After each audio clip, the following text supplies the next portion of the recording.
It was supposed to be an ordinary weekend. Tom had left early for his business trip. The house was quiet, and I had planned to catch up on some reading or maybe organize a few things I'd been putting off. But as the hours passed, I couldn't seem to focus. The house felt too big and too quiet without him.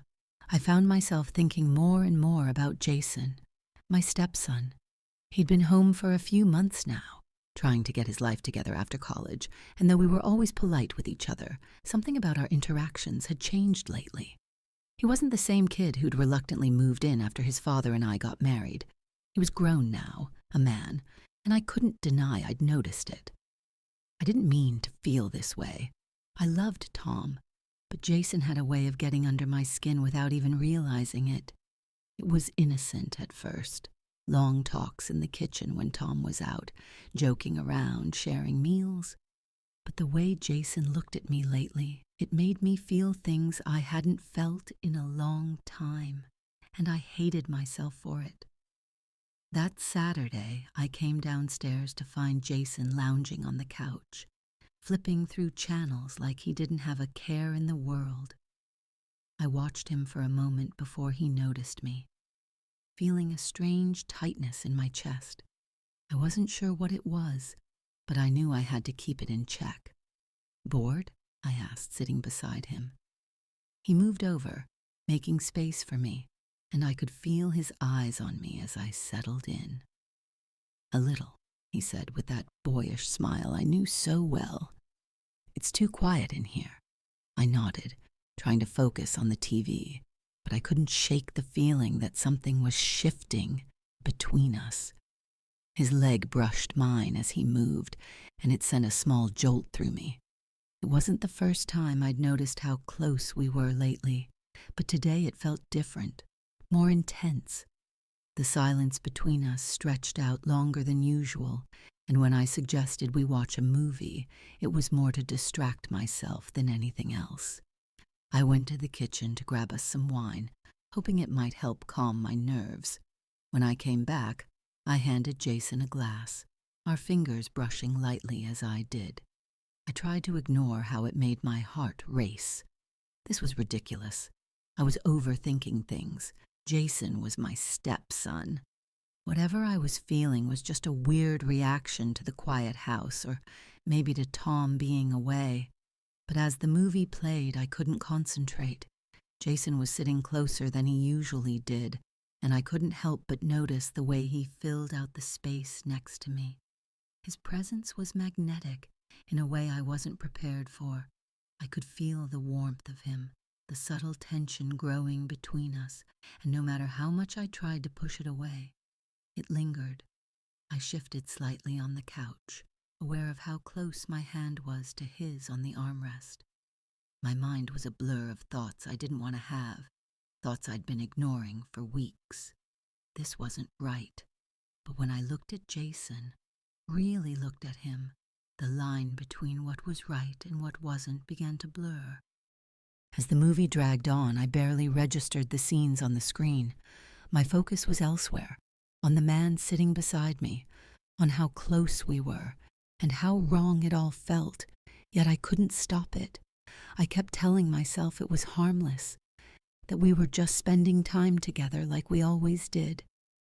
But the way Jason's body brushed against mine, the way our arms kept almost touching, it was anything but harmless.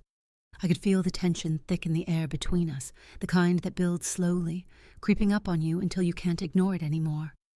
I wanted to say something, to break the silence that hung heavy between us, but my throat was dry, and I wasn't sure what words would even come out. I glanced at him again, and this time he looked back. Our eyes met, and for a split second I saw something in his gaze that mirrored what I was feeling. Confusion, maybe. Curiosity. It was fleeting, but it was enough to make my heart pound. Without thinking, I shifted slightly, closing the already tiny gap between us. I told myself I was just trying to get comfortable, but I knew better. I could feel his warmth, the barest hint of his breath against my skin, and suddenly I was more aware of Jason than I'd ever been before. Every part of me was screaming that I should stop, that I should get up, make an excuse, and leave the room, but I couldn't. I didn't want to. I had always thought of Jason as Tom's son, as a boy I had helped raise, but now, sitting next to him, I realized just how much that dynamic had shifted. He wasn't the same awkward teenager I'd known all those years ago. He was a man now, with broad shoulders and a quiet confidence that had sneaked up on me, and somehow I hadn't noticed until it was too late. The glass of wine I'd been sipping was now empty, but I kept holding on to it, more for something to do with my hands than anything else. Jason was so close now. I could almost feel the weight of his arm against mine. I glanced down, seeing how close our fingers were, and I could feel my pulse quicken. His hand shifted almost imperceptibly, but I noticed. It was subtle, just a slight movement, but enough that our fingers nearly touched.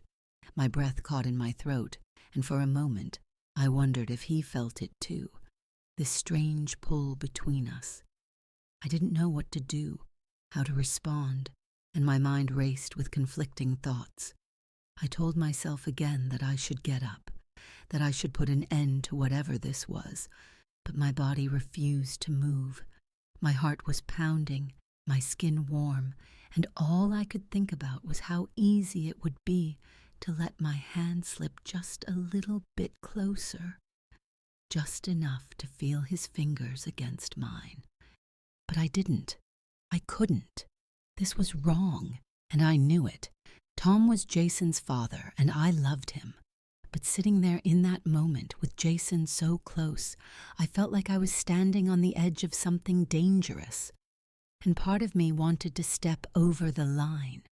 I shifted again, trying to put a little distance between us, but it was like trying to push back against a current that was too strong. The tension between us was undeniable now, and I wasn't sure if I could keep pretending that nothing was happening. The room felt warmer than before, like the air itself had thickened.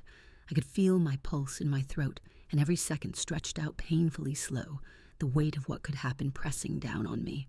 Jason hadn't moved, but I could feel his presence, closer than ever, and it felt like he was waiting for something, for me to make the first move, to do something, anything, but I didn't. I couldn't let myself go that far. I took a deep breath, trying to steady myself, but the feeling wouldn't go away. My mind was racing, full of what-ifs and maybes, and I hated that I was even entertaining them. This wasn't me. I wasn't the kind of woman who crossed lines, who blurred boundaries. I loved Tom. He was a good man, and we'd built a life together, one I wasn't willing to throw away. But here I was, sitting beside his son, caught up in feelings I didn't understand. Lisa. Jason's voice was low, almost hesitant. My name on his lips sent a shiver down my spine. I didn't look at him, couldn't bring myself to meet his eyes because I knew if I did, everything would spill out. "Yeah?" I said, my voice quieter than I intended. He didn't say anything for a moment, and the silence that followed felt heavy, almost suffocating. I could feel the tension coiling tighter between us, drawing us together in a way that felt inevitable. I wanted to stop it, to pull away, but I was frozen in place. I didn't trust myself to move. I should probably go upstairs, Jason finally said, his voice thick with something unspoken. Relief washed over me, but it was tinged with disappointment, and I hated that I felt it. This should have been a clear moment of escape, but instead, it felt like I was teetering on the edge, unsure of what I wanted. "Yeah," I echoed, nodding even though I wasn't sure he could see me. "That's a good idea." He stood up slowly, and I felt the absence of him immediately. The space between us felt colder, the tension loosening but not disappearing. As he moved toward the stairs, I stayed seated, clutching the empty wine glass like it was an anchor to reality. I did not look up until I heard him pause at the base of the stairs. I could feel his eyes on me, lingering, and I could sense the hesitation in the air, like he was still debating something in his head. I wanted to tell him to just go, to break whatever this was between us before it spiraled out of control. But when I finally looked up, our eyes locked, and that pull was still there, stronger than ever. He opened his mouth to say something, but the words never came. Instead, he just shook his head slightly, a small, sad smile on his lips, before turning and disappearing up the stairs. As soon as he was out of sight, I let out a breath I hadn't realized I was holding. My hands were trembling, and I could feel my heart still racing, my mind spinning with everything that had almost happened. I sat there for what felt like hours, replaying the moment in my head, trying to make sense of it all. What was I doing? How had I let it get this far? I knew things couldn't continue like this. Whatever had almost happened between Jason and me, it needed to stop. I couldn't let it grow into something I'd regret for the rest of my life. I stood up slowly, feeling the weight of the day pressing down on me, and I headed upstairs, pausing briefly outside Jason's door. I thought about knocking, about saying something to make it all go away, but I couldn't bring myself to do it.